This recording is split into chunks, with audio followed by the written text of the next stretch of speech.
vi. Jeg måtte replugge mikken.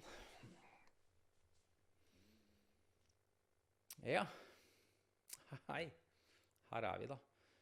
Nå sitter jeg hjemme i min stue med en glatt stol som jeg sklir litt sånn bakover. Og sånn, og mikkvotten er svart, så den går jo nesten i ett med t-skjorta mi. Jeg liker å ha den så nærme som mulig for å få god lyd. Gain er ganske bra opp der, så det er bra. Jeg har blitt inspirert. Men denne oppsettet her, som jeg da egentlig skulle hatt annerledes, skulle hatt en bakgrunn. Nå stiller jo skarpt kameraet mitt, stiller jo automatisk skarpt på meg, for han som face recognition. Så at jeg har bilder bak som er uskarpe, det er jo helt i orden, fordi det er jo meg det. Bilder eller uskarphet? Nei, det vet jeg ikke. Jeg sitter her nå og filmer og rekorder med et sånn mobilt utstyr egentlig, så jeg håper jeg får eliminert, siden jeg bruker den mikken her, inn i et lydkort. Som må inn i PC-en, for jeg tar opp på PC-en, ikke inn i kamera, for kameraet mitt har ikke mikrofoninngang. Og det er litt dumt, men det har den neste versjonen som jeg egentlig da skal bytte til. Jeg kan jo egentlig begynne med det nå, selge den jeg har her nå, og så kjøpe en litt nyere versjon som også er 4K. Det var en god idé. Da fant jeg ut det nå. Det skal jeg jagge meg gjøre. Jeg har en strømdømme, den henter jo strøm fra laptopen min også. Det jeg skulle eliminere var da viftes. Han sendte meg dette, og det er veldig interessant. Jeg holder på å se den, snart sett ferdig. Og det var litt pussig, fordi jeg holder på å ha vært interessert i lang tid, historie selvfølgelig, men akkurat nå så driver jeg altså forsker litt på historie, amerikansk historie, og jeg har begynt å lese på 3 bøker som handler om fra 1700-tallet og frem til 1940 eller noe sånt nå. Jeg må sjekke de. Jeg gidder ikke å gå og hente de og vise de frem. De er sånne historier, de brukes jo i undervisning i USA. Pluss en bok som heter, jeg husker ikke det heller, men den tar for seg USAs historie sett ifra indianernes øyne. Så den har jeg ikke begynt å lese på ennå, men den er jo da svært, for da får du en helt annen vinkling av historien. Og den skal jeg også få med meg. Og så må du se en serie som heter du må se den serien, en annen serie som heter Damnation. Det er på 30-tallet. Også gir veldig fint innblikk i hvordan systemet og samfunnet deres var der da. I tillegg så er det og han ene presidenten som var en general under verdenskrig, som jeg ikke husker navnet på. Jeg tror det var begynt på B eller noe. Grant, ja. Grant. Det er også en miniserie som handler om Grant, så veldig bra, interessant der. Og så har du jo selvfølgelig alle disse filmer og historiske også denne The Last Kingdom-serien på Netflix, tror jeg det var, ja, som handler om England, og hvordan kongene og dette var jo på vikingtiden, år 800-900, men fordi det begynner jo allerede da hvordan i hvert fall veldig mye engelskmenn som reiste over til USA, og de tok jo for seg engelskmennene av dette landet, og hadde jo kriger borte i USA der, på østkysten, mener jeg, mot, jeg holdt på å si Kanada, men det franskmenn og Nederland og sånne ting. Men ja, og for å forstå USA i dag da, og så fremveksten av det spesielt sære samfunnet som de har faktisk der, hvordan de ser på kommunisme og sånt. Dit har jeg ikke kommet ennå, men det kommer jo. Denne store, svære frykten for kommunismen Det også kommer til å bli interessant, tenker jeg da. Så da sitter jeg her, og så prøver ut disse datatingene her, og så sier du til meg at du vil ha datakamera og sånne ting. Du har veldig mye du vil ha ut, ja, det har jeg også, men jeg vet ikke helt bestandig hva, ikke sant? Men jeg bare ønsker å uttrykke meg og vise frem et eller annet, at jeg kan eller får til, eller noe jeg har laget, jeg vet ikke, både og. Men jeg føler det at hvis man skal snakke masse, så må man være opptatt av noe. Og det er jo jeg, både barna mine, autisme, hjernen, menneskets utvikling. Jeg er jo også interessert i det i historisk perspektiv, og slike ting. Så du kan jo lage deg du spurte meg hva, det som kanskje passer best, hvis du klarer å holde en viss frekvens på å legge ut noe på hver halvtime. Nei, jeg synes faen, jeg kan redigere litt her etterpå. Hvis du klarer å legge ut noe for eksempel i frekvens en gang i uken eller noe, så du kan, som jo er det beste for å få, da får du bygget opp det som kalles audience,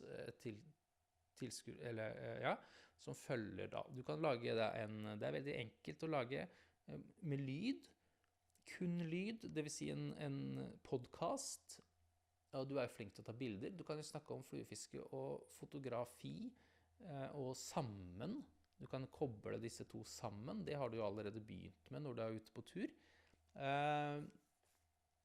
Det er jo en ting. Jeg kan jo snakke om hjernen og utviklingen, DNA-varianter og neurodiversity og autisme. Alt det der som er veldig, veldig interessant sett opp mot samfunnsutviklingen, fordi jeg mener at det er en innmari viktig del av det å være liberal. Mens så ser jeg at samfunnet vårt liksom prøver å være liberale og godta liksom mangfold og sånne ting, men når det kommer ned til stykket, til den jevne mannen i gata, så er det svært lite toleranse overfor nevromangfoldet vårt faktisk, fordi i systemet vårt også, både skole, se på arbeidsgivere, systemet generelt, og folk flest, hvis du er litt annerledes, så er du rar, og da vil ikke folk ha noe med det å gjøre, for eksempel. Og det er jo svært, svært ødeleggende for eksempel barn, som vokser opp og skal ha en trygg oppvekst, og alle ønsker en tilhørighet til en viss grad, å være sosiale og sånne ting. Barn vil jo ikke være annerledes, men de oppdager jo svært ofte at vi er annerledes. Og så folk lurer fælt på hvorfor, og så hva er det med deg, og så bla bla bla. Masse sånne rare ting. Det viser veldig tydelig at folk er ikke. For man lærer jo alt mulig rart hjemmefra. Hvis foreldre begynner å være uttalt åpne om mangfold, så vil ikke barna dems undre seg og synes at ting er rart. Nei. Da vil man være mer åpen for mangfoldet, og vi vil oppleve at folk godtar deg, uansett om du er brun eller hvit eller gul, eller om du har skeive øyne eller ser sånn ut eller sånn ut, du er skeiv, eller om du er, apropos det er jo morsomt, jeg har en liten historie om det, det kan jeg ta senere.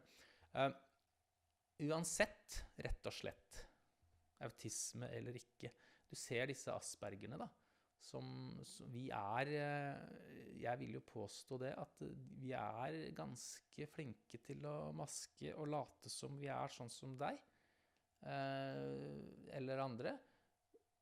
Men vi sliter med det, fordi det er veldig mange ting som vi bare synes er helt latterlig og dumt, og ikke burde gjøres, og unødvendig, og masse sånne ting. Men så har vi vanskeligheter med å forklare hvorfor i lang, lang tid. Og det tar mange år å bli kjent med seg selv når man ikke er, jeg tenker det at det er en sammenheng også, når man ikke er sånn som typisk, når man ikke er nevrotypiker, så tar det enda lengre tid fordi man prøver å være som typisk er vanlig. Rett og slett, så dette her er et eksempel på en jeg hadde tenkt til å lage en sånn, og snakke om dette i en sånn podcastaktig, men på YouTube. Jeg har laget kanal til det, men jeg har min egen kanal. Her er vi, du er her nå. Veldig fint. Du ser jo det at jeg har puttet ut videoer litt sånn hytt og pine, med ting som jeg liker å gjøre, fisketur og så videre og så videre. Og det skal jeg fortsette med, men jeg tenker at, og jeg prøvde liksom å late som jeg skulle bli flinkere til å holde en frekvens på å publisere video oppe, men det er litt vanskelig for meg, fordi at noen ganger så får jeg ikke tid til å gjøre noe som helst, og så har jeg noe annet jeg skulle gjort på dagen, for eksempel redigere video, og putte på captions, lage rett og slett subtitles. Jeg kan lage subtitles her, hvis du vil, med automatikk. Jeg skal teste det, skal prøve, putte på engelsk subs. Men, så hvis vi spoler tilbake igjen, eller går rundt i og biter oss selv i halen her, så kan vi si at jeg har byttet et kamera, og det er det jeg bruker nå. Jeg byttet ut et sånt lite 4K-kamera som jeg ikke kunne skifte objektiver og sånt på, som ikke hadde HDMI-strib ut på sånn som jeg gjør nå, som jeg tar opp. Og så testet jeg dette som heter Sony A6000. Veldig godt. Jeg har også fått på en annen kit-linse, en Sigma 30mm 1.4. Jeg tror jeg bruker den på en F, altså en 6 eller 1.8 nå. Jeg er litt usikker, jeg skal sjekke. Den er sykt bra. Dette er en veldig enkel måte å lage bra bilde på, og lyden her, den er en Focusrite, den kan jeg faktisk vise deg, kabler, se her. Der har jeg, skal vi se, den der. Jeg har satt mikken min inn på den ene. Jeg har 2 innganger til mikker, eller instrument, det kan jeg velge. Focusrite 2i2. Scarlett heter den. Focusrite. Der, Scarlett 2i2. Den er så bra. Jeg kan ha output også. Bak også kan jeg ha output på for eksempel til stereoanlegget mitt, eller et eller annet sånt noe. Det anbefales når man skal kjøre lyd, da. Altså det er en XLR-port, selvfølgelig. Ja, og da har jeg en Shure-mikrofon. Shure 58, veldig standard, veldig god. Der. Kamera, det vet du hvordan det ser ut. Sony A6000, og så en linse på 30mm, det kan du bare google. Det er veldig enkelt. Stativ til mikken. Dette kan jeg plugge rett inn i datamaskiner. USB 3. For å få bildet inn så har jeg det på HDMI og inn i et capture card som heter Elgato, ja, Camlink 4K tar den faktisk, så bytte ut kameraet mitt med en 4K, en 6100 for eksempel. Eller så kan jeg spare litt, og så kan jeg gå opp til en 6003. Det er ikke store forskjellen på dem, så det er jo egentlig ikke noe vits. Men jeg skal faktisk selge dette kameraet. Har du lyst til å kjøpe det, så bare send meg en e-post.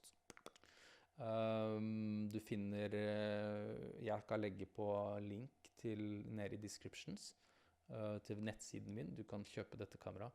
Ikke linsa, men med kit-linse. 4000 kroner. Den er dritbra. Dette kameraet er kjempebra. Det er på høyde med Nikon D800. Faktisk. Den har 10 megapiksler mer da Nikonen, men det syns faktisk ikke til den type jobb som jeg skal bruke til. Hyggelig å se deg igjen. Det var litt for lenge siden. Jeg skal prøve, som jeg sa i sted, prøve å holde frekvens oppe og holde litt oftere legge ut innhold. Så kom tilbake igjen, subscribe og like min kjære lille YouTube-kanal. For de trenger jeg. Jeg trenger mer folk som kommer og ser på. Jeg har jo ikke sånn Patreon-ting som du kan støtte meg. Jo, jeg har egentlig det, men jeg skal kanskje finne link til det også. Det vanskelige tider, jeg skal ikke slå under det. Det koster penger å kjøre datamaskiner, det masse strøm, strømregning og så videre. Men det bare å linke og se. Trenger ikke gjøre det mer, så får vi litt sånn reklameinntekter fra YouTube. Men da må jeg ha masse views, så du må sende linker til folk og så se på videoer. Jeg skal bli flinkere å legge ut mer ting om alt mulig, rett og slett. Sånn at kanskje jeg får en høyere frekvens på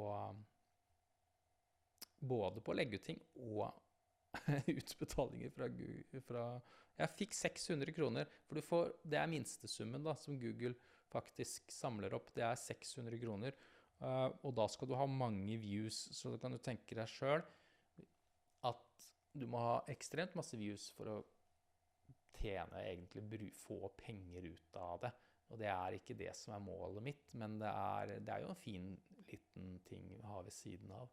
Hvis det noe spesielt du har lyst på at jeg skal gjøre eller prøve, så må du kommentere her nede, i feltet her nede. Så skal jeg love å gjøre det, med mindre det helt far out. Jeg skal vise deg. Hvis du kommenterer her og skriver hva du vil gjøre, så skal jeg ta i neste video, klippe og vise frem alle tingene som dere vil at jeg skal gjøre. Så skal jeg plukke ut litt ting som jeg kan gå og prøve. For eksempel teste et eller annet, fremkalle film, gjøre hva som helst. Ok? Kjempefint. Kom tilbake igjen snart. Ses.